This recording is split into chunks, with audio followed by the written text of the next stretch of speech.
Good evening. Sometimes coming to grips with our own realities is very difficult, even painful.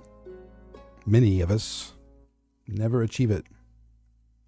It is both amazing and truly horrific that human beings can believe in something in spite of very clear evidence to the contrary, right in front of their eyes. Denial runs as thick as cold blood in Providence.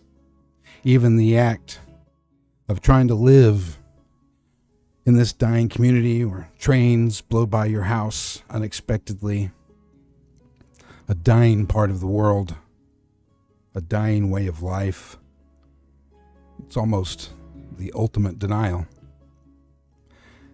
The insistence that somehow you might save your world with simple stubbornness, denial, and cognitive dissonance. Look it up. As many of you may have already started to discover about this third look into the long, strange trip, that there seems to be a lot of dark secrets, like the green algae at the pit, just drifting along right under the surface.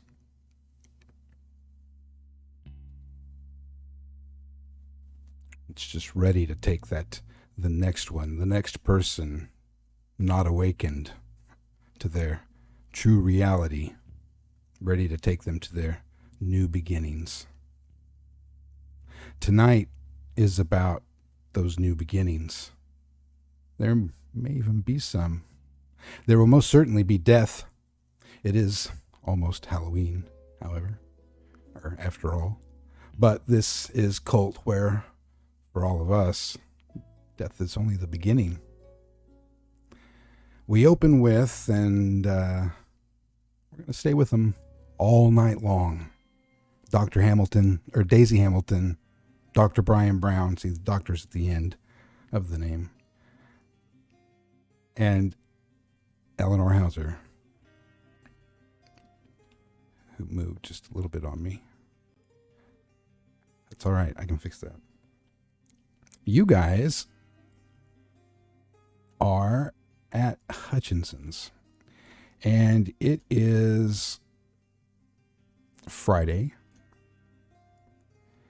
It is evening, just before sundown. And why that's important is because at Hutchinson's, like lots of small businesses out in that part of the world, they shut down when the sun goes down. If there's not a customer in the store, you can pretty much consider that they're done, regardless of the time. There is no closing hours posted. You can pretty much assume that someone will be there early, and then that's when they close. That's when you guys get there. You actually all sort of pull up to the front at the same time. So I'm going to lead with Daisy. And first of all, Daisy, why are you at Hutchinson's just right before they're getting ready to close? Hutchinson's is the general store, right? Yeah, general store and grocery store. I've actually expanded it just a smidge than how I might have introduced it earlier. So if somebody is back searching through old episodes and want to call me out on some canon thing, this is the KMA clause right here. I've changed it. We've added some more. You guys need a place to go get stuff. You can't have to drive to town every time you need to get groceries. So I've just added grocery and given him a bigger store. So they have a meat cutting, a butcher, so you can get fresh meat there. You can get vegetables and all of that kind of stuff. He gets a weekly shipment from his suppliers. So it's small, but it's full service. You guys should have, if you zoom out on your Roll20 map, you should be able to see a brief sort of sketch that I threw together. Okay. I'm trying to figure out what I would need before nighttime. Well, actually, I kind of Tricky one for some reason. Austin was the first one around earlier, and he kind of already had the heads up. So I'll throw Austin under the bus right now. Okay, and I was thinking too hard because I was like, I could use some worms for early morning Brian, fishing, but you can get that at the bait and tackle store, which is also the cafe. Yeah, Hutchinson's got a little bit of the stuff. The quality goods, like if you wanted quality fishing stuff, you guys would go to the bait and tackle place. That's just kind of known. Hutchinson's sells enough fishing for the out-of-towners who come unprepared and don't know better, or kids, family, mom's there and 10-year-old son wants a fishing pole. So he's got the higher profit, higher margin, less quality type gear, as it were, when it comes to fishing poles, because he too also knows that everybody who's local isn't going to buy stuff from him in regards to fishing. He's not a complete fool. So Brian, you show up. Daisy's pulled up in her pickup truck. Eleanor, I'm going to ask you your vehicle situation, so you need to think about that. And Brian's already told us about his car, so you pull up in your car, or perhaps you walk. I'm not sure how close you are relative to the place. We'll just let you come up with that. And the other two are arriving there. Why are you coming? What are you coming to get? Or is it for another reason? You can come for any reason. You can come to see somebody. You can come because you're curious about something, or you want to buy some hamburger, whatever. It don't matter.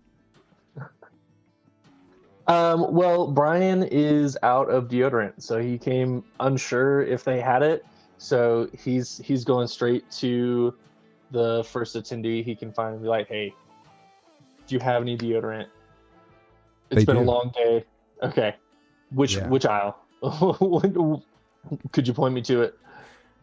Yeah, at the hang on, scroll through my notes. It's Holly Maxton is the name of the woman who is working the counter. She is like 19, single mom, lives at the Sundowner Mobile Park, and she doesn't seem extremely happy that you're there, but she's friendly enough and will take you to their selection of deodorant. Now, you can just point me to it. You don't have to. Okay, then this is happening. She's like, "No, I'm not doing anything." Chews her gum, puts her magazine down. "Yeah, I see, we got these over here. What kind do you use?" It tells a lot about a man what kind of deodorant he uses. Normally I use Dove charcoal brand. It's my normal go-to. It's 48-hour protection. So you guys probably have Brute, most likely. Dove charcoal. Mm-hmm. Why would you put charcoal in deodorant? I don't ask these questions. How long have you lived here? I know I've seen you around. You've come in for stuff before. Where in the world did you ever find? You had to have been visiting the big city, huh? Did you go to the big city a lot? Not lately. Well, I don't think we have charcoal, honey. I'm sorry. We do have Brute or Old Spice.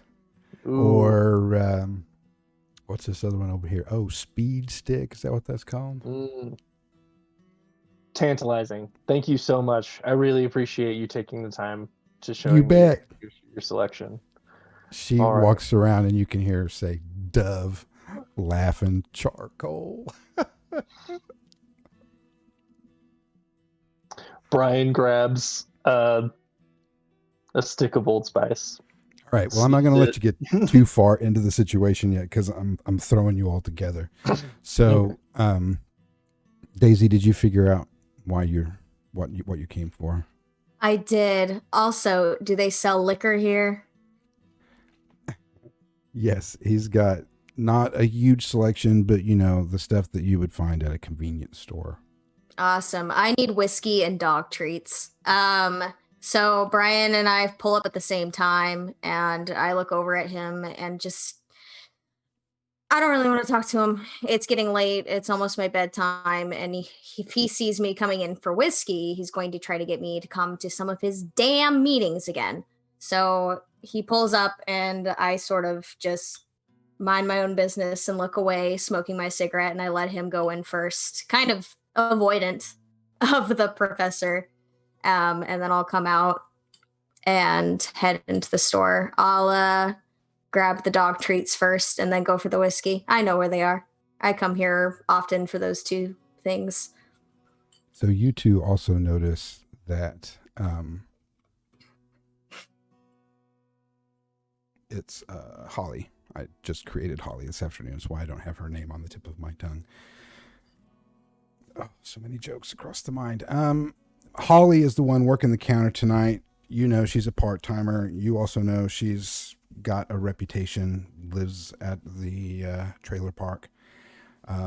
You also see David Miller, who would probably be the ranking person in the store.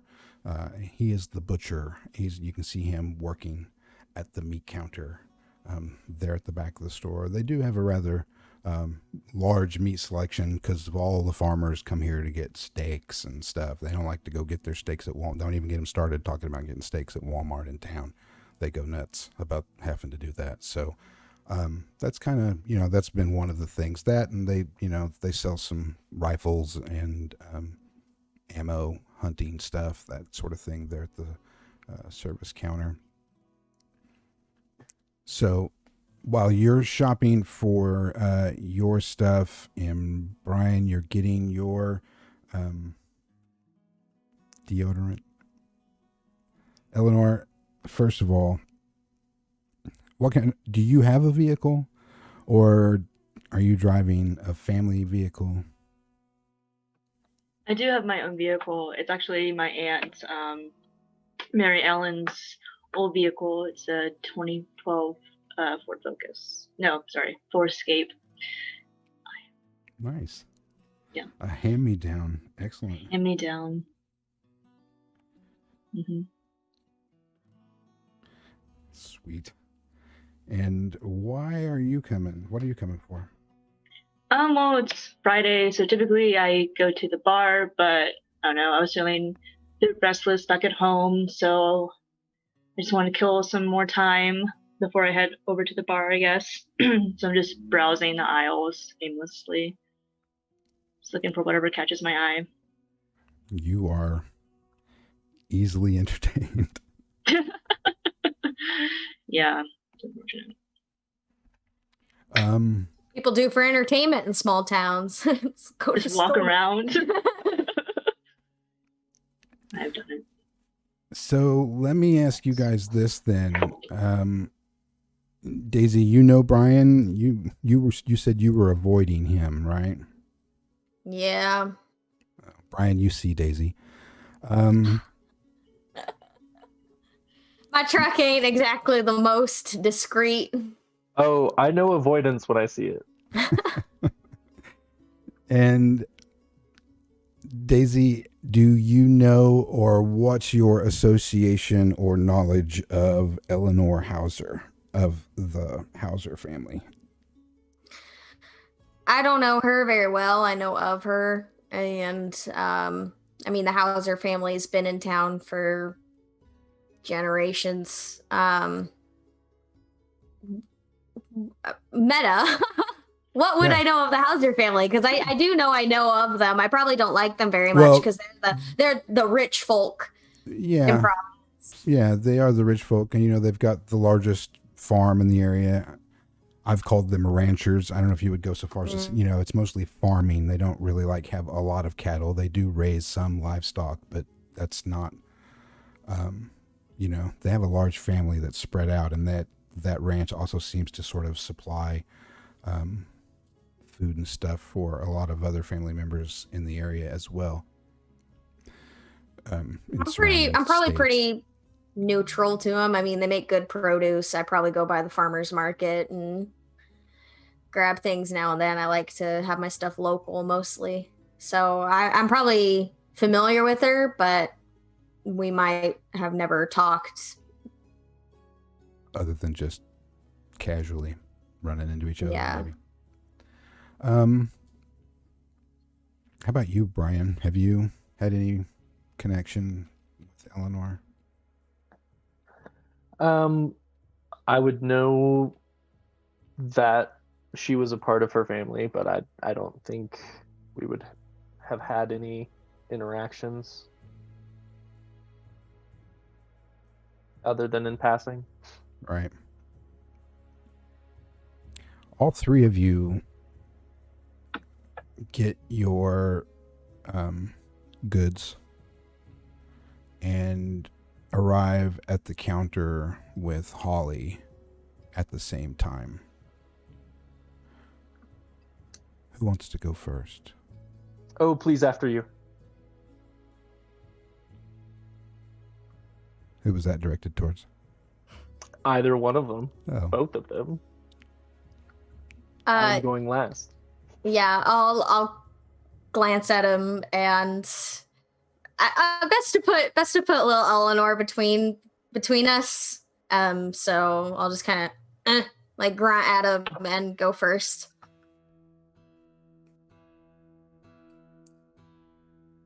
Yeah, I just set whiskey bottle, some cheap stuff, cheap but strong, and a bag of the fanciest, most expensive dog treats. You can kind of see how she treats herself versus how she treats Bess. I like it. Holly rings you up with just the regular casual pleasantries. Oh, hey, how you doing?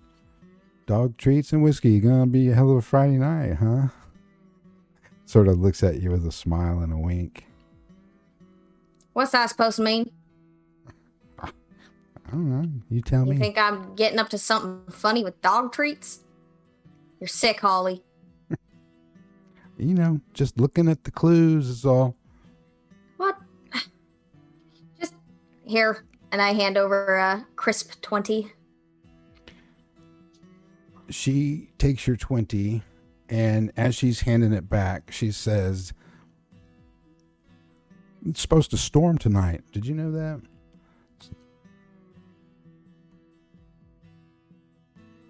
Okay, again, meta, would I know that? Because Daisy's the type of person to wake up and check the weather and know the weather for the week. That's a really good question. Is this a sudden storm, or was this in the forecast? Let's roll for it. Okay. Ooh, this is a game. We roll dice. Okay. What should I roll? I want you to roll soul for that one. Okay. Which would be see through the illusion on your move 18. sheet. Pretty good. 18. There's a 50% chance it's already raining. Well, typically, that's just normal for the area. If you don't like the weather, wait a moment, it'll change. You were pretty certain it was supposed to be clear skies tonight, or you might not be out at the time when, in this part of the world, thunderstorms seem to come to life, which is right before sunset. You sure about that? I read the paper this morning. I looked at the news. It's supposed to be clear. Been kind of dry recently, actually. Not that great for my well, but I'm fine with it. I don't much like storms. I don't know. That's just what I heard. And hands you the change and just sort of looks past you to Eleanor.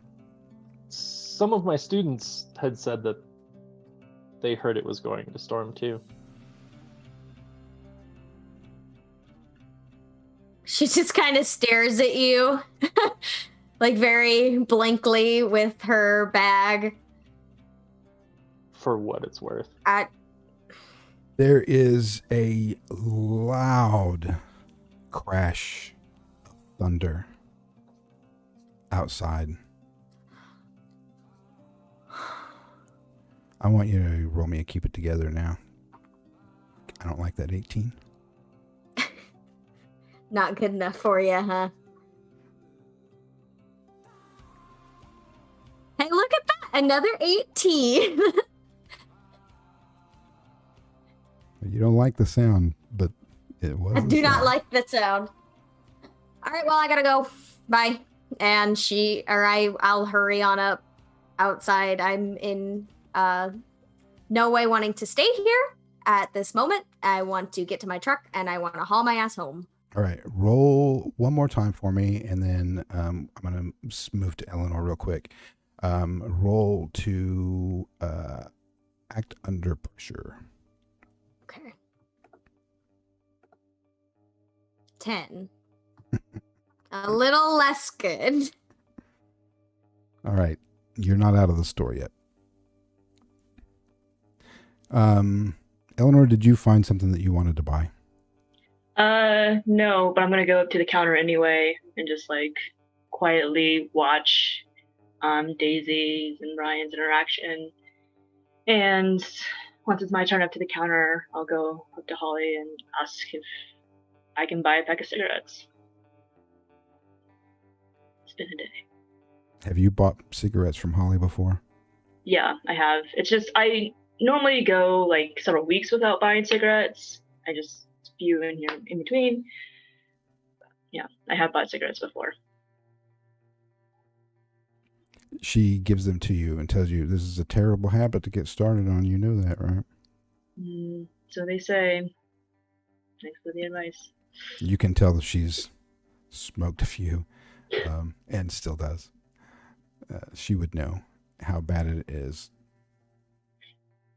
Why don't you roll me a see through the illusion? We'll just sort of spread the wealth. Ooh, rolling. Do you remember how to do that? Oh, yeah. Wow. A little red Wow. box. I love to see those on Roll20.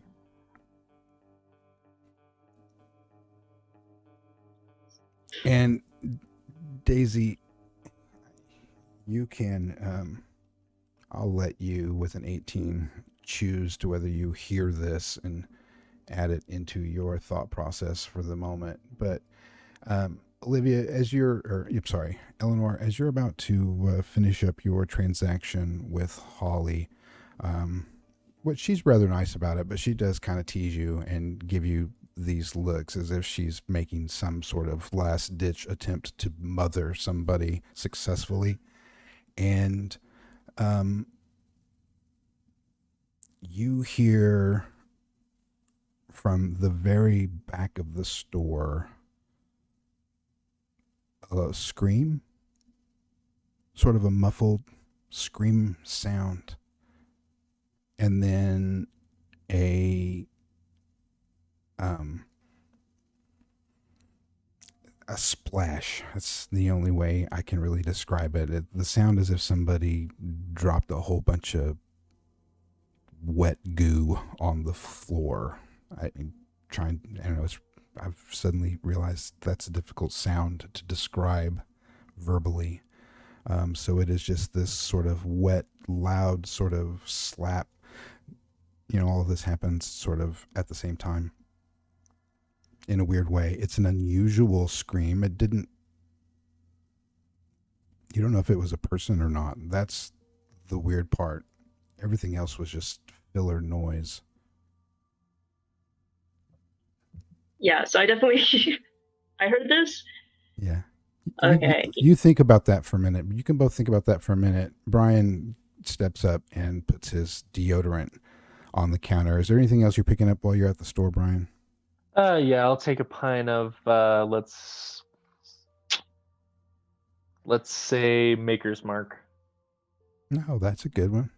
Mm-hmm. She gets that from the shelf there behind the counter and rings you up.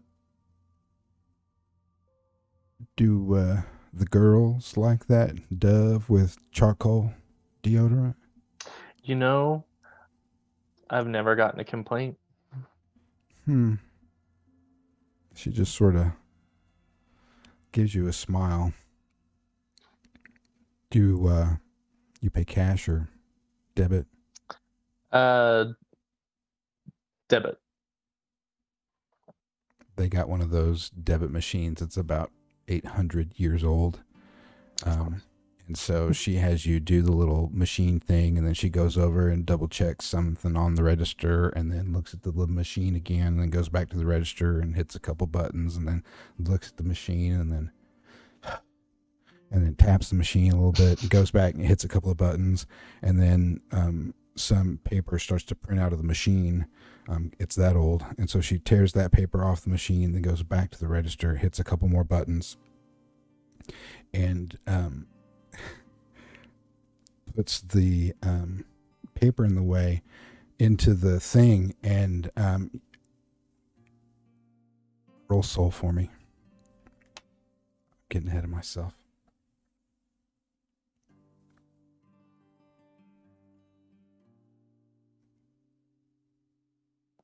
Five.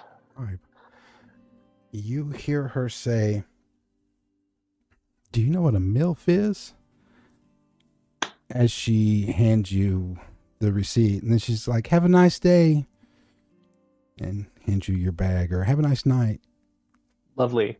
Thank you so much. Have I a great bet. night. With And you think you hear some weird noise in the back, but because of your thoughts about the MILF comment, you really don't know. You don't pick up on all of it. What were you about to say? Your thoughts? beautiful. Oh, he was just going to turn around and just kind of walk towards Daisy.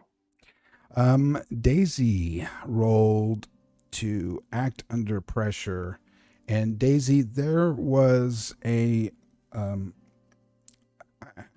the store's not big enough for a true pallet display, but as much as there is a pallet display up towards the front of Hutchinson's on this particular period of his retail sales, he's got a large stack of dog food, big 50-pound bags of dog food,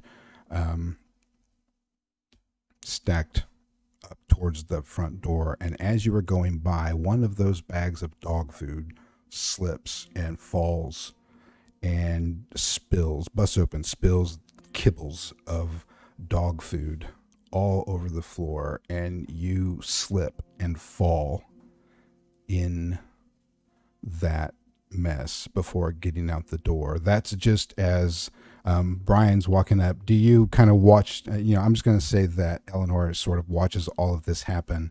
You all sort of congeal there at the spilled dog food. Holly comes over and is sort of doing the, whoa, damn, what the, and I'll grab a boom. And I'm kind of rolling through this because it all sort of happens at the same time before I turn sort of the scene over to you guys. Daisy, you take all of this in with your fall. You look up because I'm sure there might be just a bit of an embarrassment thing happening. And that's when your day is ruined in a sense, because you see outside, as the last bit of daylight starts to go away, you see the sky is full of black clouds. Rain is pouring. Lightning starts crashing. Thunder. Spilled dog food. You both hear it, see Daisy fall as you're finishing your transactions. Now you're all there at Daisy on getting up from being on her butt on the floor. I'm sure she would get up before you guys got there. And the scene is yours. Oh my goodness, are you okay? For an old lady, I spring right on up. Fine. Are you sure? Are you okay? Yeah, I'm damn sure I'm fine. Right. I rub my tailbone a little bit because I landed on it pretty roughly. But there is a little bit of embarrassment there, and that's not an emotion she deals with very well. It just, I didn't do it. Right. Yeah. Are you sure you're okay? Nothing's hurting? No, I'm sure I'm fine. Okay. I can't like buy you some aspirin. Like I feel No. like I should help you in any way, shape, or form I can. I don't know. You think I'm I can't buy my own aspirin? You think I'm not capable of buying my own shit? It's fine. not I at don't all. need you. I don't need you to do me any favors, all right? Do you need me to get you some ice from the back, honey? Oh my God, it's raining outside. Hang on a second. I got to go roll my windows up real quick. She runs out the front door. What a Hi. beautiful creature. He says with such a very small window of emotion. She's 19. You should know sarcasm. It's a great thing. I guess. So I Well, wasn't trying to imply earlier that you are incapable of doing things for yourself. I'm just a very helpful person. Mm-hmm. I try to help whenever I can. Mm-hmm. I've had loads of men tell me the same thing. I'm fine. And I kind of hesitate and brush my shirt off very stiffly. Thanks. Of course. Those clouds are looking pretty bad outside.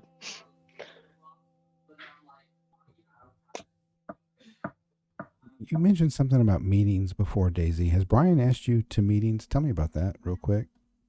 Or tell the audience about it. He thinks I have some sort of alcohol problem. I don't know what he's talking about. Just because I carry a flask around with me and take 24 packs out on fishing trips, any normal Southern woman would do the same. Yep. That is what you call a normal country drinking. Yeah. You all hear the sound of a howl. In a sense, not like a wolf howl, but it's this it's not really a scream, but a sort of odd noise come from the back. It's relatively pretty quick. There's a loud crash of thunder and a flash of lightning, which grabs Daisy's attention first. This is like right after you hear this, what was that weird noise? And then crash. I mean, it's that loud and that close that it startles you physically. And you turn to look out the glass front door of Hutchinson's, which is kind of, they got sort of like this wood log cabin facade going on outside, but the front door is a fully glass door. And you can see Holly running back from her car. Their front parking lot is only about 3 car lengths deep. And she's parked out along the back edge of it, and she's running towards the front of the store. And you see something fly from the side, sort of human size. However, it looks like it's working from all fours, but it's sort of human skin colored, and it takes Holly down and just dives away into the darkness. And you saw that in the flash of lightning and in the rain, and you realize that it is now after sun. It's pitch black outside. The only reason you saw that is because you caught it in the light of the lightning. There's no way that happened, right? Like, Shit, I'm just not motherfucking today. Get back there and grab a rifle, grab something, get behind the counter. And it's like I've suddenly gone into this like panic, like military mode, and I'm like ordering you guys, and I step to the front and lock the door and take several steps back, and I'm running my hands through my hair, and it's like something with the lightning and the storm just activated me in a way. Shouldn't we go out there and help her though? Like, no, I don't think we should. I think we should stay right here in this store. You can't save everybody. Brian and Eleanor roll keep it together. Oh man. Better. Much better for me. 8. So, in hearing what you heard, and then you all had a chance to observe the thing that you saw outside. You didn't see enough of it to really know what it was. It looked like, if you were to say anything, it looked like a naked man in the flash of lightning. Would be the easiest way to describe it. So, Eleanor, that was a bit much for you to witness.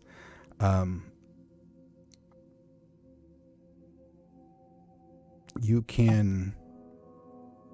I'll give you the choice. You're going to lose some stability, and maybe suffer some emotional trauma that will come out later. But you are sort of in a frightened state of shock for the moment. So I guess then my question is, how does that represent itself through Eleanor?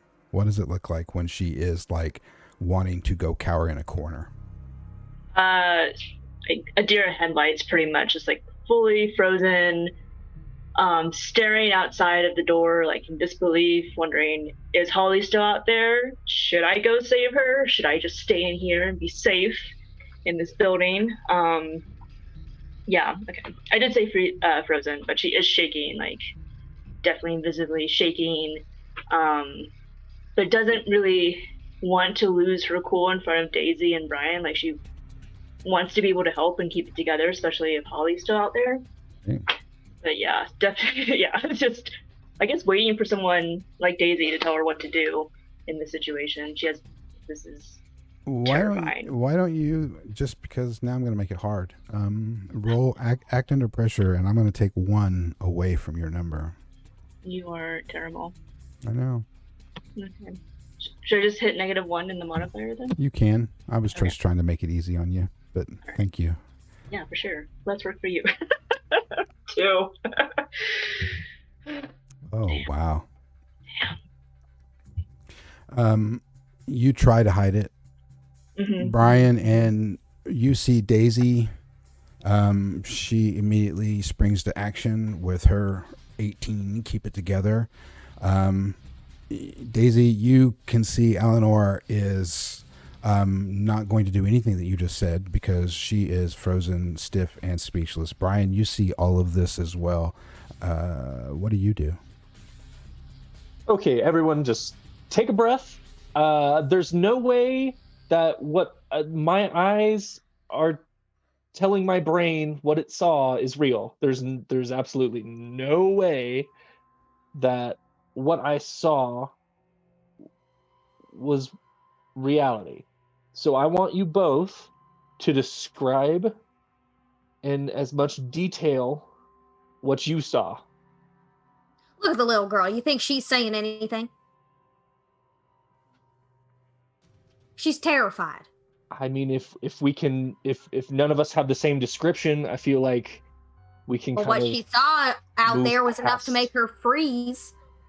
I think that's bad enough. I think we should just stay here. We should lock the doors. We should get guns.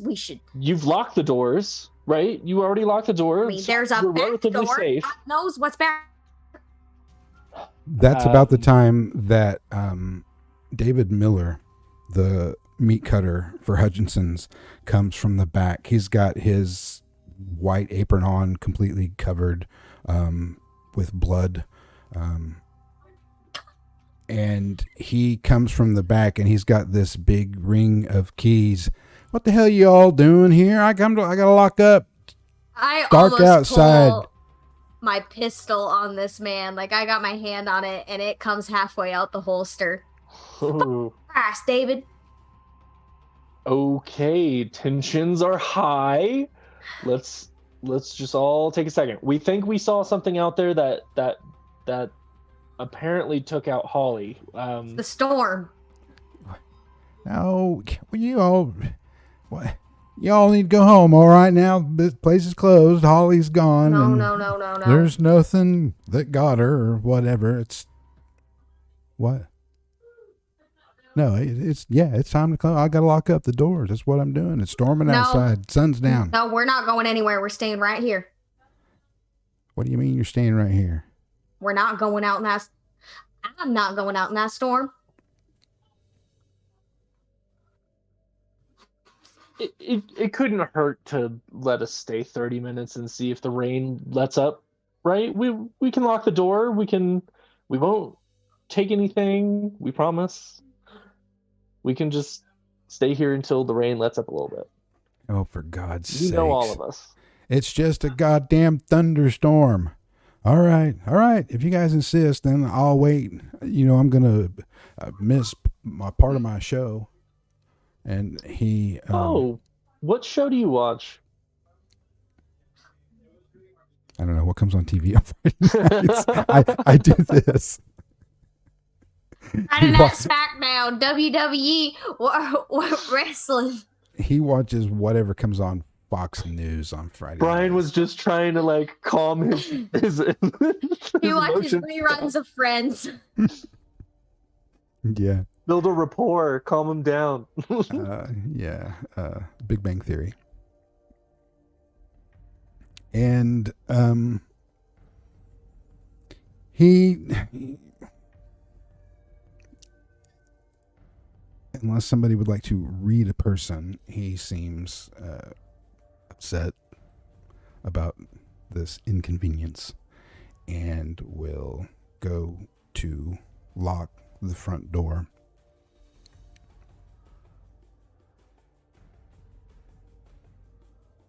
And does so.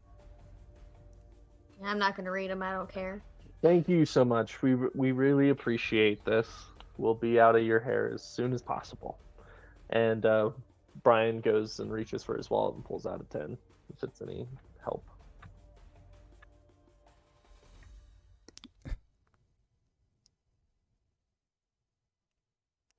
He just looks at you dumbfounded and takes the 10, sticks it in his pocket, shakes his head, and starts walking back to the Thank back. you. All right, we bought some time, but what the hell are we going to do? We all saw what we saw, right?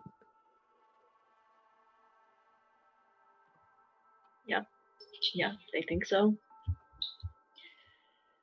Yes. So what's our plan? Because he doesn't believe it, and he's going to kick our asses out of here in a very short time. No, we're not going anywhere. Well, I feel like having a plan is better than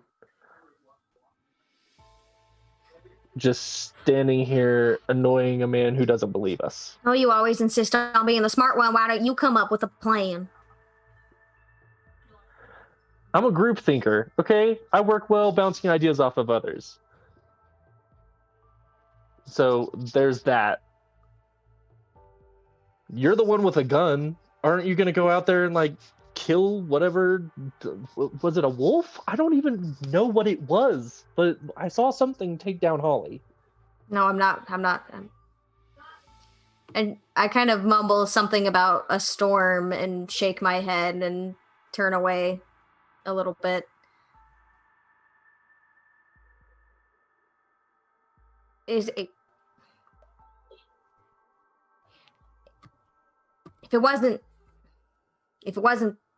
storm, I'd we just wait it out. We wait. Okay. We wait. All right. I'm not going. All right, thank you, G.I. Jane. Yeah. Sure you don't have any ideas. You're the out of all the people in here, you have to be the person most knowledgeable about these things. You go hunting all the time, right? I do. I don't. And But do you hunt it's monsters? sort of rare for Daisy to like not have any sort of sharp words or things to snap back or defend herself. But there's something about just like the fact that a storm is involved in this situation that like I keep stumbling over words and can't come to a conclusion.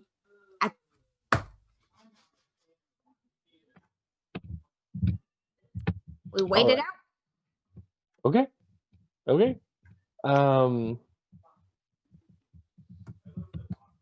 Eleanor, right? Yep. That's your. Do you have any thoughts I mean, we have to on leave. what we should do? Because I don't feel like walking outside and getting mauled by a cougar or whatever it was. Like it was bigger than a cougar. Are there? Okay.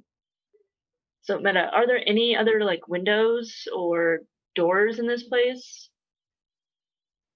Other than just like out the back way, you know, through the Mhm. the work areas of the store. Okay. No other customer entrances. No, they're. Damn. I'm just gonna look out a window. I get. Okay. Yeah. So I'm going to take a deep breath and just slowly approach the door and try, like, not open it or anything, but just try to angle my vision enough to see what's out there. And see if I can see Holly or Holly's body or see the monster or whatever it was. Right. A person, an animal. You go to look, and you can kind of get flashes of light, and you can see where Holly's car is.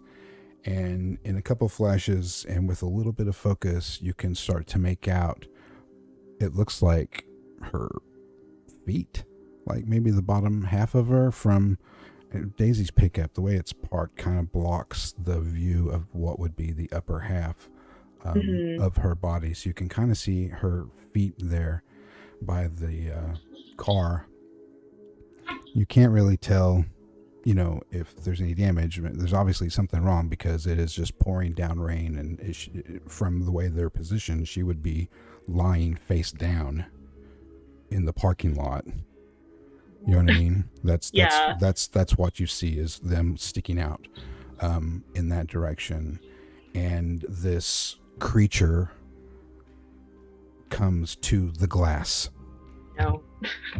of the front door right in front of you. And it is not a cougar. It is human in a sense. That's the only way that you can describe it. You don't know what it is. It looks actually not that it is naked. It is skinless from head to toe. It looks like a person who has been skinned from head to toe, only this flesh is not freshly skinned. It is older and sort of faded and funky, which was why out from the distance it looked lighter and not dark like red. It has long claws, and this snaking tongue shoots out of its mouth and sort of slaps up against the glass. And you also notice that around its mouth it has these sores with like this sticky yellowy stuff that's leaking out of them and dripping down its chin. Sharp teeth. And it sort of smashes the glass a little bit. Doesn't break it, but it slaps up against you just enough for me to get my jump scare. And then slaps its tongue across the glass and then disappears into the dark, rainy night. Quickly, both ways. Am I the only one who sees this? Is it just me? Were you guys watching Eleanor go to the front door? Yeah. Yeah. You know, Oh my God. you all saw it. It was Scream. loud enough to Jump back. Yeah. I am terrified. for sure. We definitely need to call the police. We have. I don't know. I don't want to leave. We need to call some money on the outside. I can call my uncle, but Okay, I just get very stiff and turn away and pull my pistol out and check it for bullets and okay. just like it's an automatic reaction. Just, am I loaded? Am I good? Am I ready? Eleanor, you go find a phone somewhere. Call 911. Get a hold of what the Apple bum. He's the guy in the area. I don't really know him. I just have heard his name around town. Just get a hold of him, and I'm gonna look around the store and see if like they have a baseball bat or anything. And you think that half-weight's gonna be able to make it through that storm and pass that thing to get to us? Him alone, the entire force. It's better than it being out there and us stuck in here. I think we're doing great. I think we got a fortress here. I think we're fine. That thing. You don't want to call anyone outside? Was toying with us. It could easily shatter the glass door. It's playing with its food. And we need to find out how to A, kill it, B, get rid of it, or C, get away without it noticing us.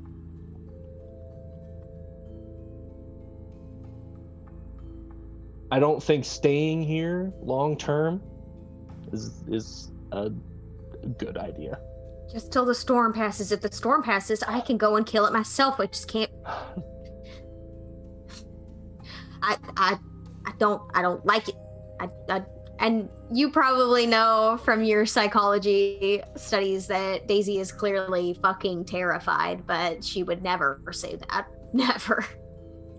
Do either of you go to look out the front door to see what you can see, or are you too scared to get that close? No. I'm not going near the door. I'm going behind the counter looking for a bat, a gun, whatever. All right. I'm going to let you guys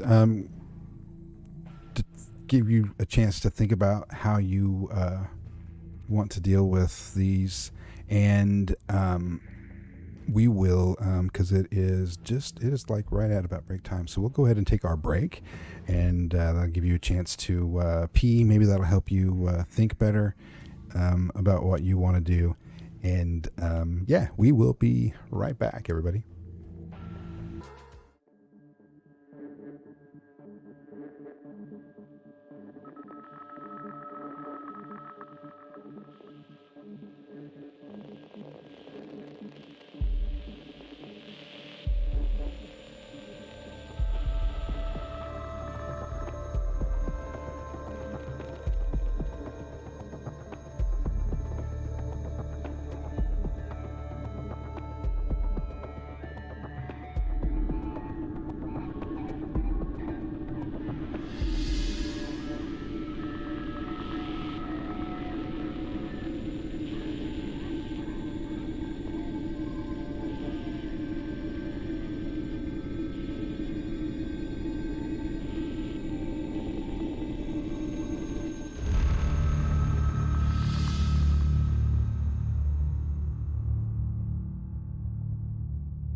All right, we are back, and for some reason, old Curtis clicked on the Wrath and Tears music. Why did he do that? It's jazzy and pleasant. Got things all screwed up. Somebody say something so I can hear you. Hello? Fluffernutter. All right, cool. I started to doubt that I had anything correct. Excellent. So, let me reset the scene. You are all, for the moment, seemingly trapped inside Hutchinson's, only because Daisy don't want to go out in the rainstorm. It doesn't necessarily mean that you don't want to go outside. However, we know that outside there is something that Eleanor just caught a glimpse of. Did we lose Eleanor? She looks frozen. Or is it me? No, she looks very frozen. Okay. Just making sure.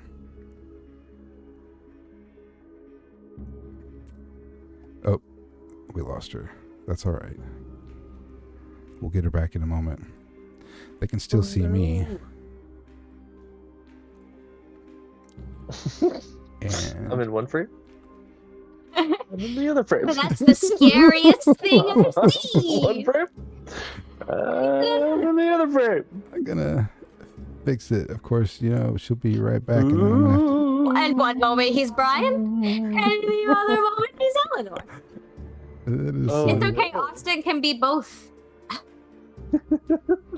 Her internet went down. Uh-oh. Uh-oh. Mm-hmm. It must be the storm. All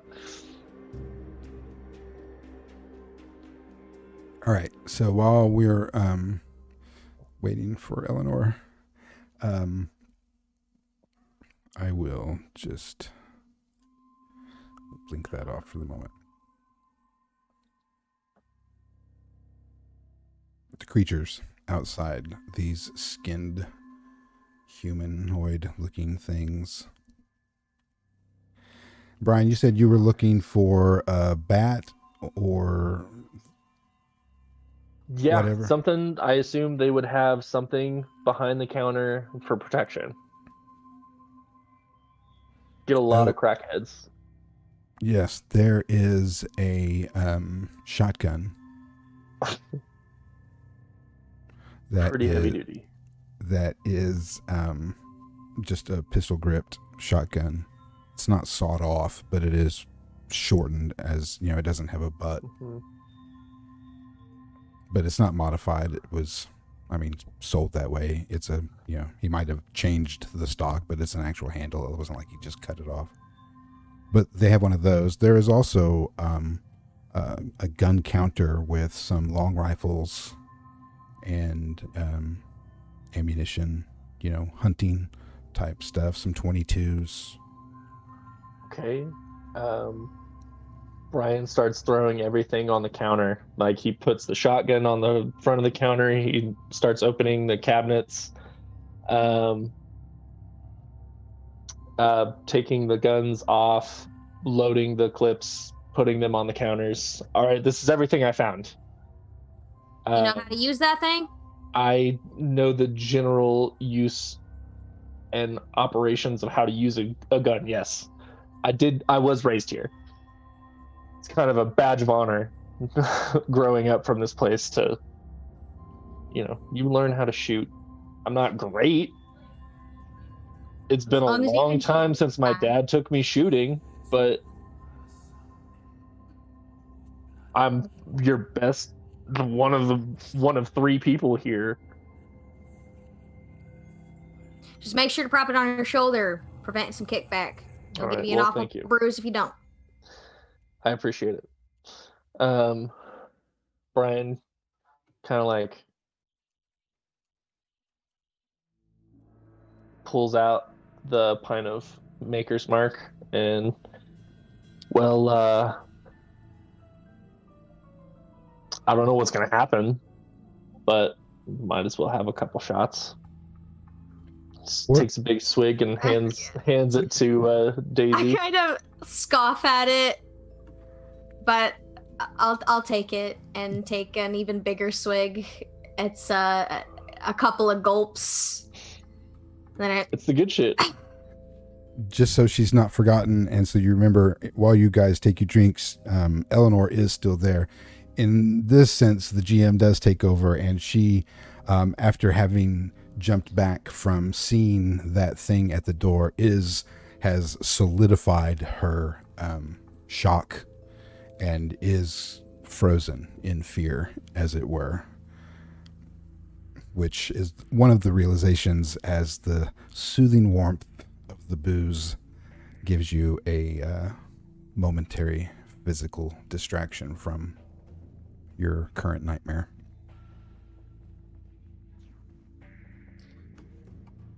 I glance over at Eleanor and pat her shoulder a little bit, but mostly leave her be, and then look back over to Brian. Didn't Think you drank? Yeah. Special Eleanor. occasion, huh? Yeah. Would you like a swig? Always. Just keeps passing it back and forth, I guess. Does Brian have a problem with alcohol? No, he doesn't have like an addiction to it. But he's. I mean, I know Brian wouldn't tell me that he does, but this is sort of a meta question. Then I guess is Brian does Brian have a drinking problem? Only when, like, is he trying to quit? He's drinking? really depressed, but he doesn't have a problem. Like, even meta, like he doesn't have an addiction to it. I'm starting to sense meta denial. Possible. Who knows? It's an open world. All right. I just didn't know if that was future disadvantage. I was gonna make you roll, but if you're not setting it up that way, so if we're still talking meta, mm-hmm. Brian, his disadvantage is depression, which if he rolls terribly for, he has to numb himself in order to get back to some semblance of his normal self. So he has to like numb himself through alcohol or other means, and he chooses alcohol. And that's your 5-minute bit of meta. Super. No, that's good. That gave me just enough time to flip some stuff around there, all nice and live for the people at home to get to see. How I'll do that off screen, but it's quicker just to do it that way sometimes.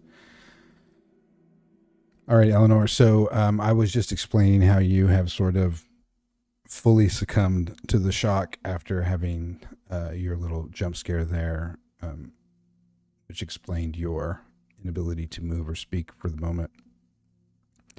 Those two just shared a warming bit of alcohol amongst themselves as they are gathering arms there at the counter. David? Yeah, what's that? Sorry. No, go ahead. Is David also, the butcher, also arming himself, or is he still, did he disappear into... He went back to the back where he cuts his meat. Cool.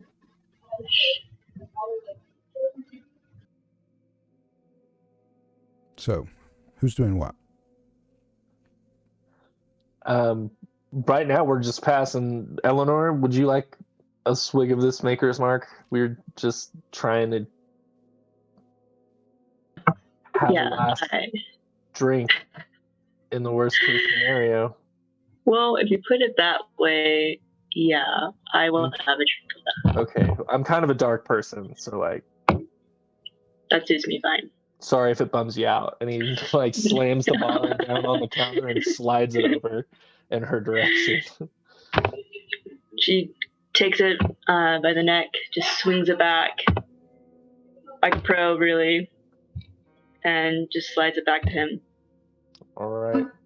Watching Eleanor out of the corner of my eye, noting, oh, this Hauser girl really knows how to take her liquor.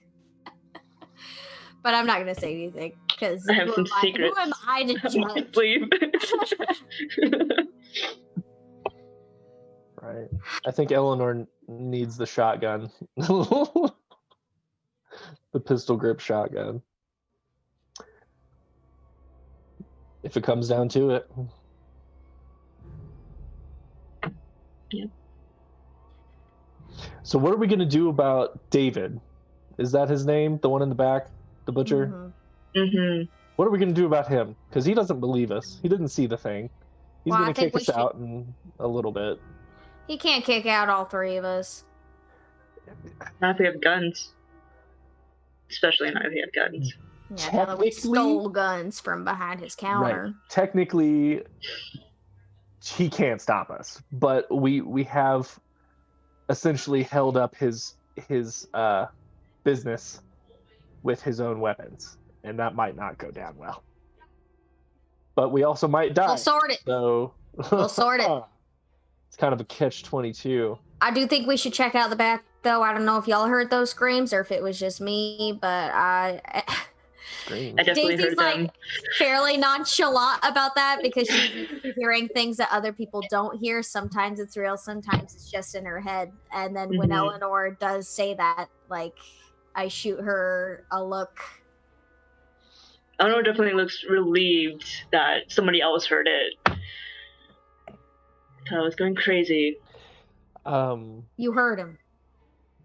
Heard a scream. You heard them. It wasn't just me. Mm-hmm. All right then. All right, we got to go investigate that. We got to make sure the back doors are locked.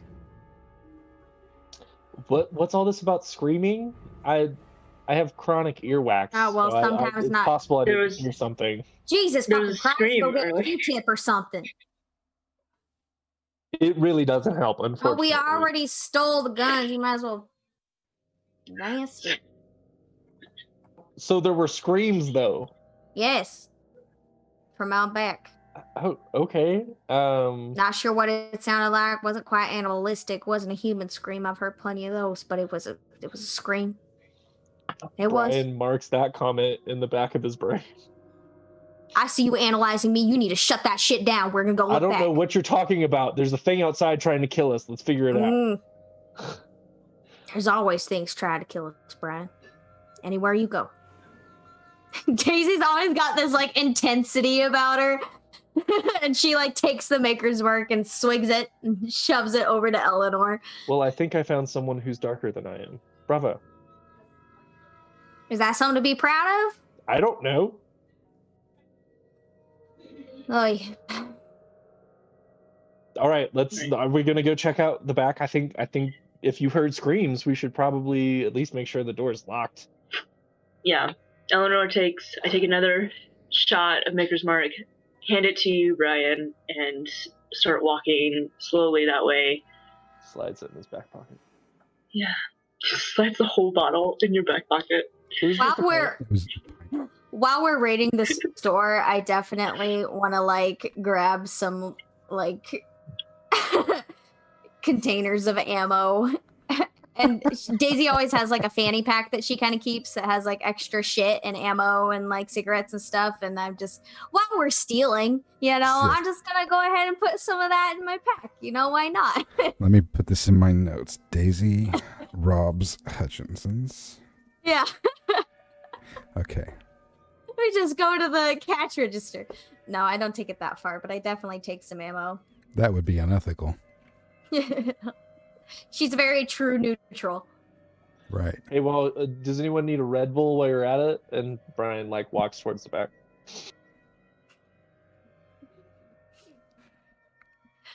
Oh my gosh. Let's just rob the whole place. No one's watching. Right. Let's Yeah. just take this game in a different direction. Just loot the whole building. Right. Fuck it. Burn it So- down. You guys are gathering up your gear, your bullets. Brian, you are going to get your Red Bull. And that's when at the back of Hutchinson's, there behind the meat counter, there is, you guys see there on roll 20, there's a little green line that indicates where the door would be.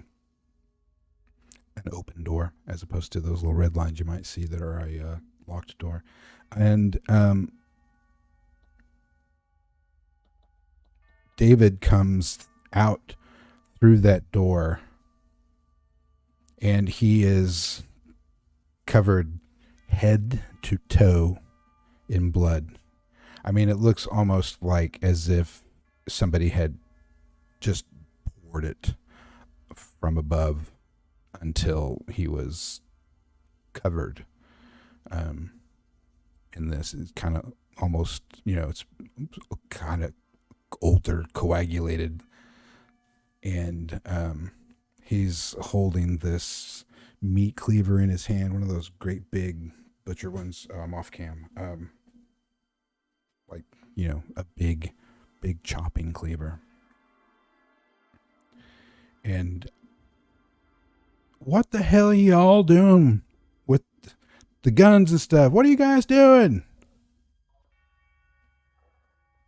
I realize how this looks. It can't look good.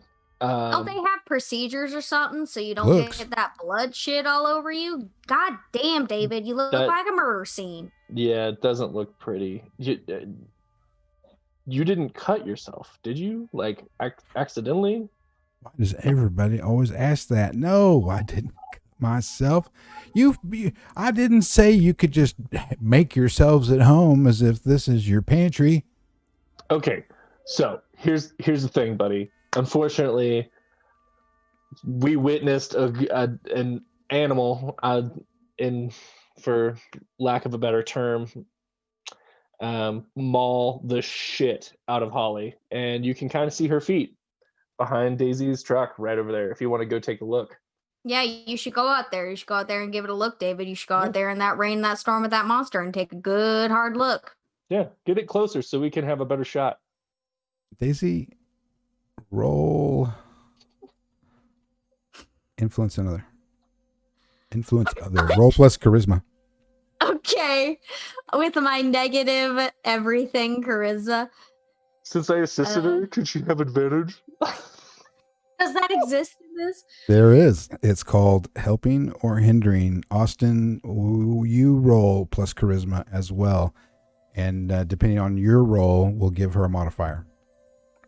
I rolled 12. Not awful. That's not too bad. And he rolled an 8. Pretty bad. Oh, okay. So I could help or hurt her. All right, cool. Yeah. So you just fucked me up. Well, it's not a help or hurt at random. You can also hinder a move. Like if you really want to, I want to keep them from doing that. That would be hindering. However, if you roll less than a 9 in an attempt to help or hinder, your interference has some unintended consequences. So how are you helping Daisy convince David to go out the front door? I was just like following her sarcasm and just continuing and like the level of sarcasm with different comments, just like berating him. So what's your charisma, by the way? Oh, it's a straight 0. Straight 0? Yeah. -2. Boy, you guys are not very convincing. However, I like people. It doesn't, this isn't Dungeons and Dragons. It doesn't mean that you don't convince him. It just means that something else happens. David looks at both of you confused. He doesn't seem to understand anything that you're talking about. And doesn't address the blood situation at all. He acts as if you're crazy and sort of sighs, gives you a bit of an eye roll, and then with some, all right, I'm giving in, he goes towards the front door. And as he starts to stomp through the dog food, and he's looking down now and noticing that the dog food has spilled across the door, is when the creature crashes through the front glass door and lands on David, and this skinless human with claws just begins to tear him in 2 pieces. We'll just reach down and like grab I'm shooting it as soon as I see it. Look what you did now, David. As soon as I see it, I pull out my pistol, slam off the safety. I'm shooting it. Give me a roll for violence, Daisy. I'm assuming we all do. Is everybody armed and opening fire? Is that what you all want to do? Yeah, I was. Everybody give me a violence roll. Oh my god. I'm using my pistol. So... Terrible. Ooh. Handgun. Ooh. 6. I want to do overkill.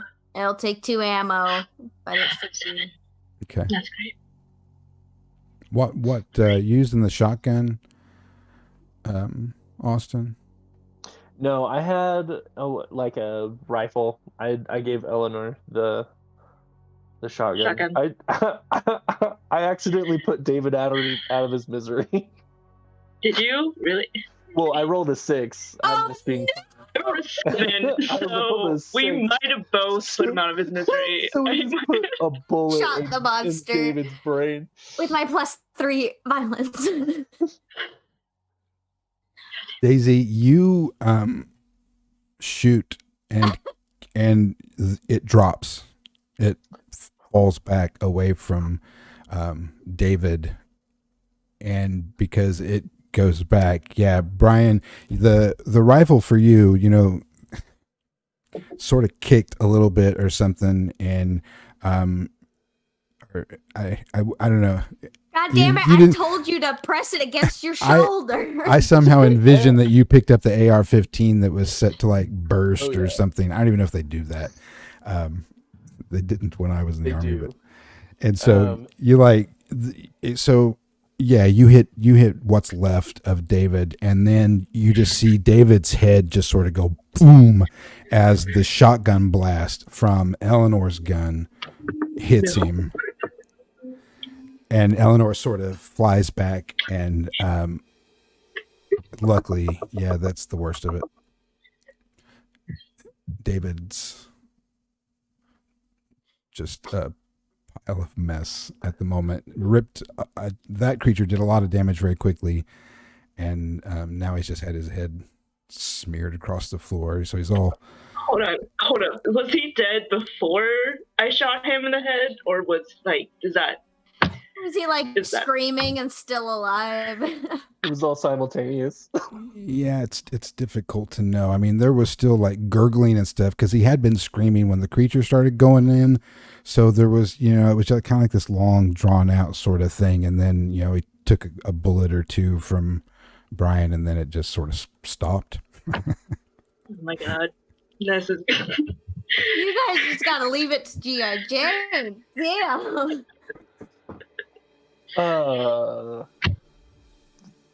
It's dead. That's great, right? No. It is laying in where the rain is blowing in, the broken glass in about a 10-foot section between where the busted glass door is and the pile of David and dog food. I lower my smoking gun and put it back in the holster and look over at Eleanor, who it seems very distressed. Very distressed. Probably is crying at this point. Like, gun is dropped on the ground. She's crying. Oh, sit down. Get some water. You put him out of his misery. It's fine. It's fine. And I kind of like spit on the ground a little bit and push back my own worries and my holy shit, what the fuck was that? And I want to find something in the store that I can block this doorway with in case there's anything else out there, because I don't like this store. I don't trust it. I don't even want to look at the rain. I didn't know the human brain could like explode like that. Yeah. Mm-hmm. When you look towards the broken glass and the body on the ground, trying to get some sort of estimate for what you could possibly find in this general and grocery store to block this thing, other than perhaps maybe a broken down cardboard box, you notice something sort of go by out in the parking lot on all fours, and then you see another figure further out in the distance. All right, Eleanor, I'm pretty sure you've never killed somebody before. If you need to throw up, you need to go do it now. You need to go find a corner. You need to just settle yourself. And I kind of hesitate looking over at the storm, and somehow the storm and the rain and the lightning and the thunder is scarier than whatever is lurking outside. And I shake my head, and it kind of looks like Daisy's having a kind of weird seizing moment where she's just shaking. You just, you did good. It's fine. He wasn't going to come back from that. All right, we need to worry about ourselves. Okay, that's all that matters right now. Is the three of us. It's ourselves. Yeah, Eleanor definitely throws up. We'll just nod and like just shakily follow Daisy's orders. Most likely vomit because she just killed somebody. And stares out, like looks at the body, looks at the monster, looks outside. This is terrible. When you look outside, you can see that there are other creatures. I don't want to see it. All right, we need to distance ourselves. We need to go to the back. And I look over at the professor, who has seemed awful quiet. Are you all right? Do you Yes. come on here? My, Brain, you got the. I can't be the only one. sorry, my brain was trying to rationalize everything. Okay, I'm good. There is no rationalization for shit like this. We need to go to the back. We need to lock the doors. And well, then it was compartmentalizing. Let's go. Roughness. She's a horrible person to talk to. So can I peek inside where David came out into like the butcher area? Just to see if that's like a safe spot. I mean, looking from the map, it doesn't. Seems to be okay. Wait, the meat.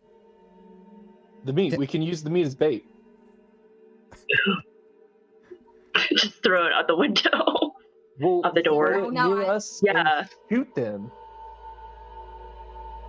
I don't want to shoot the best thing I can think of. Daisy. That sounds great. It's a trap. It's exactly what we do in Hunt. We set traps. Exactly.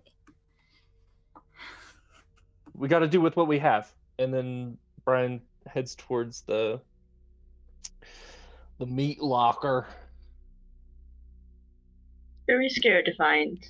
Eleanor, you were going there as well, weren't you? Yeah. I'm just very curious too, because David had a lot of blood on him, and I know butchering cattle, why what is up with that? So you got to be morbid curiosity. Yeah. Why don't you both, Daisy, what are you doing? Just so I can put everything into perspective here. I kind of, as in many things, especially situations like this, I kind of take the lead, and I'm ushering them into the meat locker area. I'm a little more gentle with Eleanor than I am with the professor, but getting them in and then closing the door behind me, and I'll stay by the door while so you got the rear, as it were, as you guys are going in. Okay, so you're going with them. Then I want all of you to make me another soul to see through the illusion, please.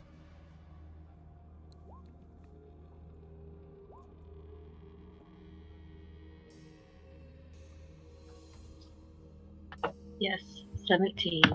Brian thinks he's hallucinating this entire thing. It's just along for the ride, baby. 9. Exactly. I rolled 9. So poorly this entire time. The one who is like the least prepared for this. Right. So when you guys go into the meat cutting area, there are counters, there are table saws set up for all of the things that you might find in a pretty nice meat cutting department at a grocery store. Probably much nicer than one would need for this store, but like we said at the top, Will Hutchinson's always been a proud source of where to get your steaks and stuff in the area. And this room is coated, head, ceiling to floor with blood, old blood, new blood, layers of blood, so thick that in some parts of the ceiling it's actually started to like gather and start to form like even like these little stalagmites or stalactites. One's from the bottom, one's from the top. I don't remember which is which, but it's like dripping and starting to form like these little blood stalactites from the ceiling. The walls are coated, the counters are coated. There's dirty, rusty meat cutting instruments. They don't look like anything that you might find. Big cleavers that are too big, knives that are too big. The saw blades are round and rusty. Olivia, you handle this pretty well. Austin, as your eyes get wider and you are taking all of this in, you actually see movement in some of the congealed blood. Not like, well, maybe you would think it was a trip, like an acid trip. It would be like that. It's just this fluidic movement of the blood. Not all of it. Did you all see that? Just in areas. That thing moved. It just moved. There's something over there.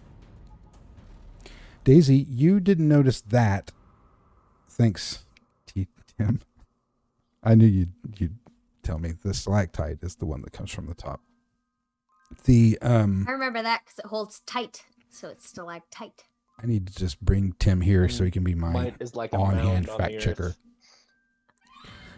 So it'd be like a sportscaster, or I got my data guy who feeding me information from the side. That'd be perfect. Daisy, you are looking where the area of the meat cutting section where they would be hanging sort of whole carcasses of cows or pigs or whatever they're working on the particular day. And there are 3 human bodies hanging from the hooks, upside down, headless, skinless, gutted, split down the middle, nothing inside, hands cut off, feet cut off, arms and legs are still there. Well, now I know why he was having a gigantic meat sale. I hope none of you order beef from here. No.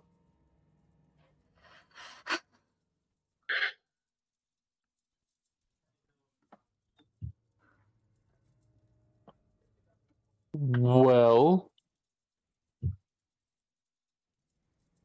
this is pretty fucked up. This is really fucked up. So, meta. So I take this well. So I see these things and I take it well.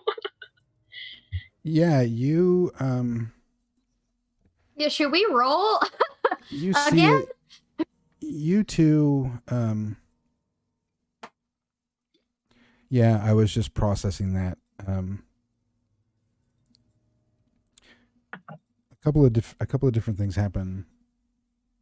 You still witness it, Eleanor. You see what's going on. You don't really see the movement or anything because it's all just a bit overwhelming to you. But, as you gather it all in, you see it all.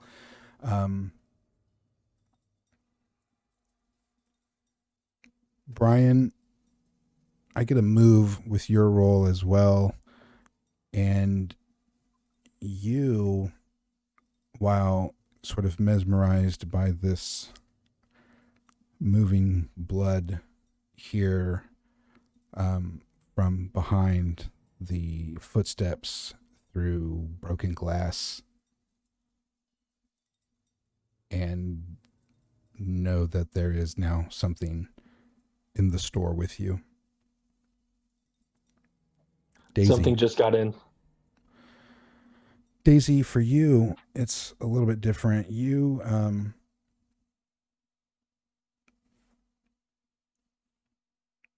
you always have the sense that something is wrong. So it's telling you that you suddenly get this real sense that something's wrong. I mean, it kind of goes beyond that. You worry, which doesn't happen to Daisy. She can usually pretty much handle something without that particular emotion rearing its ugly head because of your profession as a soldier. And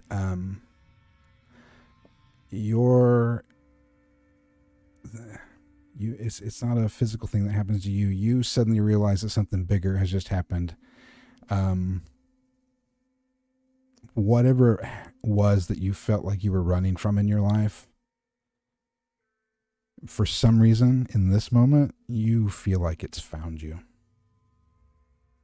I don't know what it is. You may not even know what it is yet, but it's an emotional thing that happens to you, and it's difficult to get anybody to get that across. But just imagine, for the audience out there, the one thing in your life that you don't want to have happen, and then you realize that it has happened. That's sort of the sensation that has just washed over Daisy, giving her a moment of unusual pause as Brian says, "There is another one inside." Yeah, I'm frozen like a statue. Like normally Daisy's a woman of action, or she again has something to say, something snarky in most cases. But right now, yeah. Then Daisy and Brian, roll me a keep it together. Let's just see how bad I can make it. Awesome. We are getting close to the end, so somebody's got to die, right? What? 14. Oh. 13. Not too bad. All right. Well, per the rules, then you're just going to you'd be choosing one from the middle. Eleanor, just for learning the game's sake, I didn't go into this with you on your keep it together on the 9. I did kind of read it to you. That would cause you a -2 in your stability unless I make it really bad, something terribly traumatic, in which you would lose 4. But on the page 2 of your character sheet, that's where you would keep track of it. Although I don't police that sort of stuff, but it's just unless we get in situations where I need to know. But that's where that would be. You two, however, with your 10 to 14s, you get to make a choice from the list. The first 4, you would lose a stability point. And then, of course, are the other 2. So having seen what you've seen, heard what you've heard, how do you feel about this, Brian? Or your choice is really what I'm saying.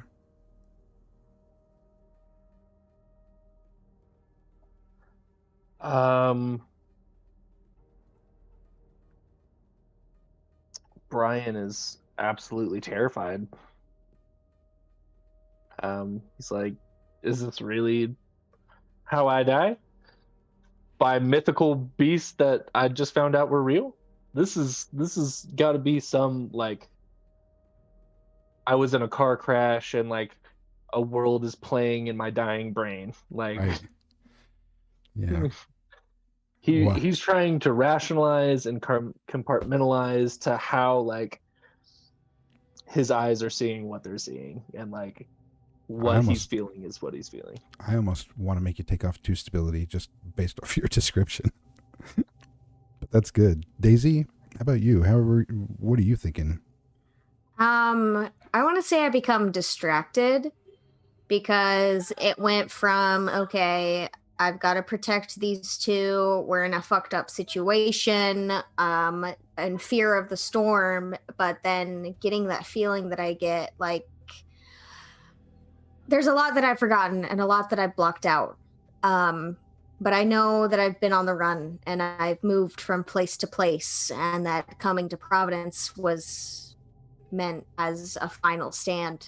That there's something that I can't describe, something that I can't put a name to, that's after me, and I'm tired of running. I'm tired of moving. It's too much, and I wanted to come here where things are comfortable, and I know the place, and I know the people, and I can make my final stand, whether that's something that'll kill me or not.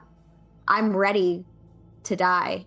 And though I felt fear with the storm, I don't feel fear with this feeling. I just feel a great distraction because this was the thing that I came here for, but I didn't think it would find me so soon.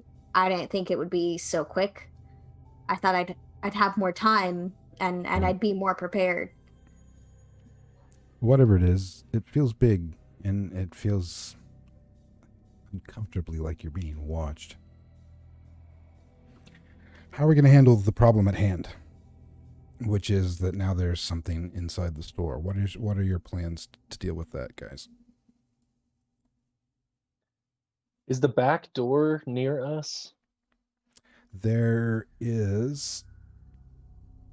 You are in the butchery. There is the loading doors there. As you're walking into the butchery, looking at this map, that red line to your right indicates the loading door to outside. It's a locked door, but it's a big, big. It's like a garage door that they can roll up to bring, they can back a truck up to and bring meat in, whole or, carcasses of meat. And then the green door on the other side takes you to the freezer and cold storage, that back section being the freezer, the cold storage being the bigger section. There's also another door that leads into the dry storage warehouse for the rest of the store, which is that elongated room there down that one side that I seemingly didn't label. If we open up this truck door, it's gonna notify everything surrounding the area. Is there any chance? So you said there were like trucks and loading stuff out past the door. Would there be anywhere that there would be like keys to the trucks, like any hooks hanging on walls, any nearby that I would have seen? Well, investigate for me. Okay.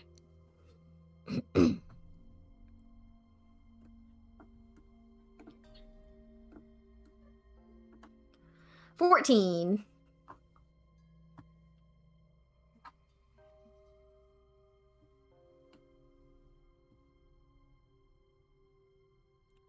Losing my place around the sheet. You get to ask a question. I guess that was your question. It doesn't have to come from the list. Those are just examples. As a rule, going forward, anytime you see those list of questions and I say choose a question, that's just me paraphrasing to ask. That sheet's kind of faded, like I photocopied it or something. That's weird. Anyway, so you do find a key on a string hanging next to the rolling door at the loading bay, which you assume is for the padlock that you see it locked with down at the bottom corner. So, they pull the door down and then the things come together down at the bottom and they snap a padlock on it. So that's it's how it's locked. And you do find a key, just a single padlock key hanging on like some old piece of string hanging from a nail in the frame. I walk forward with this new found sort of determination and snatch the key. All right, new plan.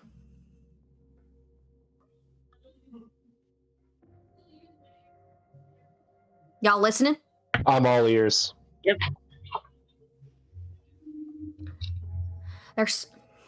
There's things going on with the storm and there's figures on out there. I told you I wasn't crazy. Everyone thinks I'm fucking crazy. I told you I wasn't. But there's things out there and believe it or not, I got a funny feeling in my gut, and I learned through years that you trust your gut, and I think they're here for me. So you two take this key, and you get out of here, and I'll you two get out of here, all right? No, that's a terrible Absolutely idea. not. Me We're a not- bunch of we're not- idiots. I'm we're a not splitting the 60-year-old group. woman. It's I'm not not gonna happen. live much longer. You I two don't get give the a- fuck out. Did you see what happened to him and to her? You saw her feet over there by the truck. You saw him get ripped to pieces. Even if you hadn't have hit him in the head, Eleanor, which you did, you might have killed him, but it was a mercy. He was going to die anyway. And if you don't get out of here, that same thing's going to happen to you. It'll happen to me. I might die if I go out there. Yeah. We don't know what the fuck is out there. We saw more creatures out there. So we should all just go the moment together. we step outside, we're going to get mauled, probably. I'm not going out there in that storm. Then we stay here. He can't kick us out now. We can't go. We don't have to go anywhere now. You don't know what you're fucking with, Eleanor. You You don't know hear what you're fucking with. there's a noise at the door. That girl wants to have a little bit of back talk, does she? Luckily, the moment is interrupted by the sound of sniffing, very loud sniffing, Christ. inhaling sound at the A large door dog. to the yeah. Have treats. Seeking Throw a treat.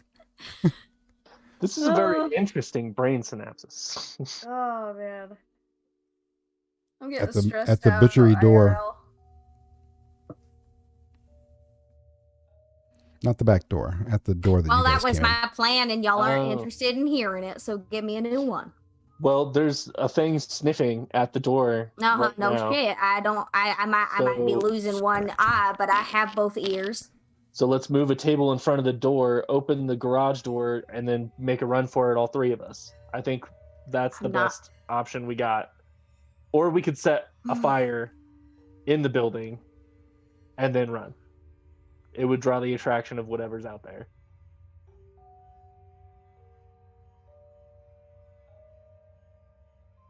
That's my ideas. You guys go ahead. I'm here for the ride, yo. If we go out in this Brian storm, we is- could get lost. If we go out in that storm, we could get lost. We could get lost. Brian and is she just over and 100 over again. Daisy's just in some different world, and she just keeps saying we So could lem- get lost over and over. So, Brian, given the situation, then Eleanor is still a bit in shock. So I'm going to say she's probably not the first to take action. Daisy is having a moment. You're not really sure exactly what's going on with Daisy or why this is not computing with her at this particular moment, but you're more logical than that, and you're wasting time beating your head against a brick wall. So are you the type to try to continue to convince her, or are you going to just go unlock that padlock and start making things happen? Or are you not unlocking that padlock until everyone is in agreement?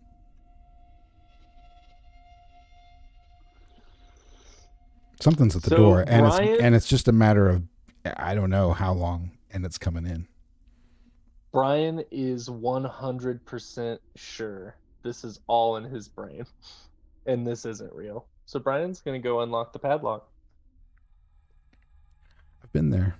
I've played that cult game. Like, nope, not me, not today. This ain't real. Deny, deny, deny. Mm-hmm. Yep. That's Brian. He's a very realistic person. Brian This can't goes be to happening. unlock the door. Eleanor, are you watching Brian, or are you watching the scratching and sniffing and Daisy? I'm probably watching the door on it. Yeah, watching the door and Daisy, just hearing the padlock open behind me. Maybe try to take a glance, but mostly my attention is on Daisy and just the sniffing behind the door. And I'm kind of trying to aim my gun. I'm still holding the shotgun, so trying to aim it up towards the door The front door. to be ready. Yeah, Daisy's and like door. not aiming at Daisy, but to be clear, Right. slowly backing away towards the padlock. Like if that whatever's behind that door comes opens the door and comes at us, I'm going to definitely run through the padlock. The sound of the rolling door goes up. The rain has lessened. Doesn't seem too bad. The cool air, wet, comes rushing in as the front door that Daisy is looking at, listening to this thing scratch, pushes open. And there is another one of those things that sort of pokes its head through, and you can see that its eyes are white and milky, and it sniffs. You can tell it can't really see you. Not, I mean, any more than, a 90% blind 120-year-old person might, sort of just look in your direction with these glazed, milky eyes. Brian, when you roll the door up, about, we'll say 50 feet in front of you is the Hutchinson's delivery truck, where they will take groceries to some of the older people in town, or Leonard or somebody who will never come out of his house. And there's an agoraphobe in town. Is that the right word? Somebody who never goes outside? Yes. Tim, can I get that from the tech crew, please? And you see one of those creatures as well outside. However, it is on the opposite side of the street from where the truck is. It's like parking lot area, truck, back end, parked to you. It's pointed at a street running perpendicular to it. This creature is on the other side, and then you notice there's another one off over there. And then way over there, there's another one. They seem to be roaming around town. We have to get in this truck now. Daisy, she just has one coming through the door right now. So, you see that. Eleanor, you can choose to see whatever you want to see. Daisy, this one has come through. It's 10 feet away. What do you do? Shooting at it. I do, like, when the padlock opens, I get kind of tense because I'm expecting a big thunderous storm, but the fact that it's just normal rain is a little bit of relief. So I do start to back up towards the open padlock door, with my gun held, like, very steadily out, and I'll shoot at it. Go ahead and make me a violence roll. What is your violence, by the way? It's +3. I rolled an 11. I got a 7 and a 1. Ooh, yeah, that one hurt you. So yeah, you shoot it. This one, you don't kill it. You do put some bullets into it, and it's going to stall it long enough for you to make another action. Brian is at this point saying, come on, we got to go. Brian, you turn around and saying this. I'm going to say that's, all of this sort of happens at the same time. Crash through the front door, rolled up the big thing, boom, boom, boom. Hey, we got to get, oh shit, we got to get out of here. Now what happens? Brian's running for the truck. Brian's taking off. Are you going to grab Eleanor, or Brian's looking out for Brian's ass? It's cool. You make your own decisions. I ain't going to judge. I'm just... Brian's like slapping Eleanor's shoulder. It's cold. We're like, we got to go. Well, he said it out loud for everyone to hear, and Brian's just like going to run to the driver's side just to try to get it started, so whenever they can start running, they can. Right. Eleanor, what do you want ready to do? to go. You run. Eleanor is gonna. Yeah. So I feel the slap. I look over at Daisy, grab Daisy. Am I in reach of Daisy? Can I grab you? Can I what's grab you? What? Okay, Always great. ask for consent. Yeah, do I have consent to grab you? Quickly grab you and run. Like, yeah, we're going. So Eleanor grabs you and is trying to drag you away, Daisy. You can tell that this thing has gone down. You shot it. It's moved down, but it's not dead. Eleanor is pulling on you. What are you going to do? I do try to shoot again because it's not dead and I want it to be dead, but then Eleanor grabs me and my bullet just ricochets off of the wall, and I shoot her a bit of a look. but I'll kind of get some grasp of the situation and shove her off of me, but I'll go. I'm like, I'll go on my own terms, thank you. Right. Brian, you get to the driver's side truck door, and you, in just this period of time running across those 50 feet, looking around, you've seen what you've estimated to be at least 8, possibly 10, just off out in the periphery, in the distance. It's just figures, sort of, you just tell by their movement. You don't really get to see exactly what they are, but there are these figures that are out there roaming around Providence. The truck door does open. It's not locked. There's no keys in the ignition. Roll me a act under pressure. Coolness.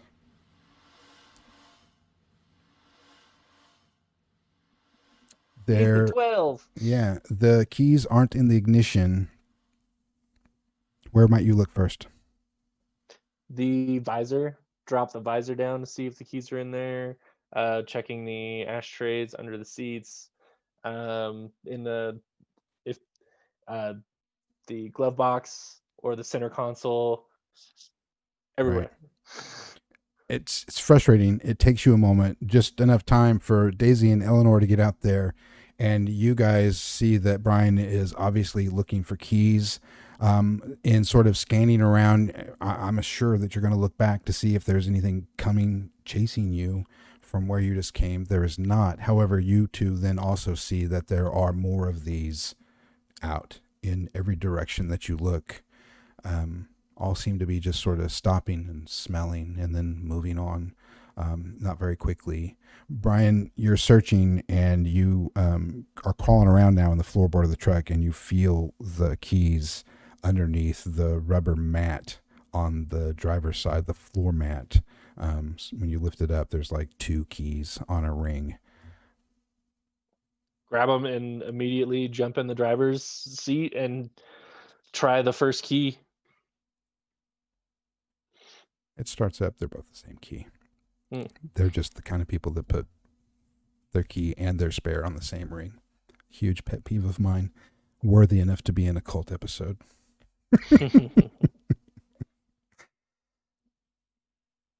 So the truck starts right up. It's used frequently. I'm not going to do the you guys climbing in to the truck. I assume you're not going to any more resistance. Daisy, are you going to take any shots at any of these things? I mean, I'm sure you're sort of measuring. That's how I see Daisy, is sort of measuring up the situation. And where Brian might have estimated in his rush across the lot towards the truck 8 or 10, now you, with your trained eye looking around, you couldn't even begin to imagine how many that there are around town. You don't want to come up with the number. Yeah, I was ready to just like die. But I definitely see the number, and then I hear the very hopeful sound of the engine starting, and my gun is almost out of bullets, and I tuck it away and run to the truck. I lean into the cab of the truck as you speed off in whichever direction you're going to go, someplace safe. I would assume Daisy would probably want to take you back to her place, or maybe go to the ranch. I'm not sure. We'll leave that one to fiction. What happens that night, though, is that wherever you go, and as you peek out the windows, you continue to see these things. No matter if you go to the ranch, or if you go to Daisy's house, or if you go to Brian's, or if you go to someplace else, they don't bother you anymore. They don't even seem to notice you when you're out driving. It seems as though they are looking for something that's not you. They sure did like David, though, didn't they? You guys get home, and you see them anytime you look out the window that night. Whether it's sleepless, I don't know. That's up to you. And in the morning, when you get up, it's bright and sunny. A beautiful day in the Heartland after a nice evening thunderstorm or a night thunderstorm. There is no sign of anything as far as creatures roaming around. And that's where we're going to end the episode. Sort of a cliche ending. I'm sure you're all eager to find out what happened to Hutchinson's. Maybe we'll find that out next week. See if it is really a wreck. But you don't see any monsters. I know. Everything looks normal. I know we all bonded. It's funny because I was thinking these two characters right here. I was like, I don't know how much I'm gonna really like interact with them. So we definitely bonded. Nice. Yeah, you did. You might even be able to adjust your relationship value, perhaps. No, this was good. It was sort of schedules have fallen apart over the last couple attempts. We didn't get to have an episode last week, and that's all right. Real life happens, and at TTRP Theater and the KULT channel, real life comes first, and we will always support that. So there's never any guilt or hard feelings for that sort of stuff. But we were able to throw some story together for an episode tonight and pull these three together, which we had not planned in having together all at once, and that was a lot of fun and really cool. And I thought it was fun for Halloween. I was like, let's just do some off story, kind of scary, trapped in a building, there's monsters episode. And Duke, the writer, said that sounds fabulous. So it was so much fun. Thank you to my wonderful cast, Olivia, Austin, and Jaylee, for this fantastic job that they did tonight, helping me create this story and fill it with life. I really do make them do a lot of work, and I always warn them, I'm going to ask you a bunch of questions, so be prepared. Thank you to the audience for watching, either live tonight or if you're watching later on demand. We really appreciate it. I do have a couple of quick, cool announcements. If you were watching Wrath and Tears last Sunday, you got the heads up on this already, but we will... well, you got the heads up on the announcement. You didn't hear what they were going to be. Heartland is going to be starting. We've attempted to do this 2 weeks in a row, but I always forget to do this part. So doing this part now. We're going to start an hour earlier. We had been starting an hour earlier because of real life. We had to move it, and now there's no reason to start it later. And we all sort of live more towards the middle and western side of the country, as opposed to our other streams that sort of seem to be on the eastern side. So we're going to bring that down an hour, and we will be starting at 8 p.m. Eastern, 7 Central, starting next Friday. So an hour earlier for Heartland. And I was hoping to get a date from Mitchell tonight. He's still trying to work that out. We were hoping to do it this weekend, but it didn't kind of work out to do it this weekend. So it's probably going to be next weekend, but I'm not going to promise that. But we have a new KULT show starting. It has to do with Gordian Solutions. I'm not certain if that's the official name yet, because he's tossed a couple of them around, but it is basically KULT in space. So if you want the spaceship, it's a research station on one of the moons of Uranus, and I don't know what could happen out there in the deep, dark recesses of space when KULT is involved. And that one is GM'd by Mitchell Wallace, which brings up the factor there, because he does stuff like gives his players, what's the worst one? 20/20 mode, where he makes you roll 2d4 instead of 2d10. So he penalizes his players and does terrible things to them. That'll be fun to watch. So more announcements will be coming out on that this week, with times and pictures and all that cool stuff. I know Mitchell's been moving and that sort of thing, so don't have those details. But we do have some more announcements. Starting next week, there will be a daily stream on the KULT channel with yours truly. It could be about anything. It's just a stream about KULT. We might do prep. We might just talk. We might do chat. You might just sit here and watch me pick my nose. I don't know what's going to happen, but we're going to be on every day. So that's going to happen because we're building new shows. And so we're starting with that seed. We're also planning a new weekly, perhaps bi-weekly, depending on the feedback, show on horror and pop culture that is KULT adjacent. We're just trying to keep things spoopy around here, as we like to say. So Duke and I are going to do a talk show on horror and pop culture and the relationship with all of that, just to talk horror for an hour, 90 minutes or whatever, interact with chat and that sort of thing. So we'll be making an announcement on that as well as soon as I lock in some dates. I will be streaming on Monday. We'll make a Twitter announcement this weekend as to what time that is going to be, because I haven't decided yet. I'm tossing a couple ideas around. It's going to be during the daytime, though. It will not be at night. Daytime, U.S. Central. We have people from all over the world, and that's their prime time. So I thought I would start opening up the airwaves during their hours as well, as we try to build in some more shows. I have also received the notes for the Sinners and Saints Season 2, so there's going to be some announcements coming about that as well. And I've got some other cult stuff in pre-production now. We have some big goals for the cult channel that I'm going to try to get executed over the next couple of months before we get to December. So I want it to be, dream goal, Cult TV. I feel like Cult. What's on Cult TV? Go to the channel.